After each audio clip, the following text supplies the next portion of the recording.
আমাকে আর কেউ ভোট দিবে না।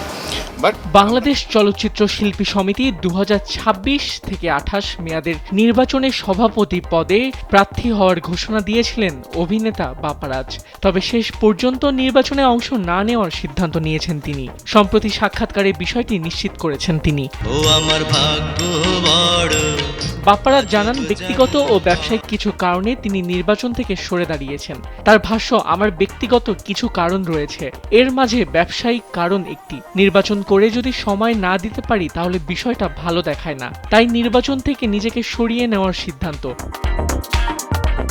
চলচ্চিত্র শিল্পী সমিতির নির্বাচনকে কেন্দ্র করে ইতোমধ্যে এফডিসি পাড়ায় শুরু হয়েছে ব্যাপক আলোচনা। সম্ভাব্য প্রার্থী, বিভিন্ন জোট ও প্যানেল গঠন নিয়ে শিল্পী ও সংশ্লিষ্টদের মধ্যে চলছে নানা হিসাব নিকাশ। এমন সময়ে বাপ্পারাজের সরে দাঁড়ানোর ঘোষণা নির্বাচনী সমীকরণে নতুন মাত্রা যোগ করেছে।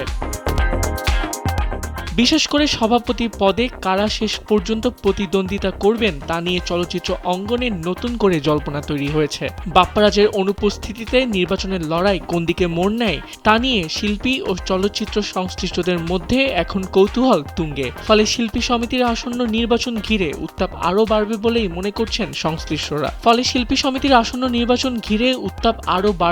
মনে করছেন সংশ্লিষ্টরা। আবিদ খান, সময়ের আলো।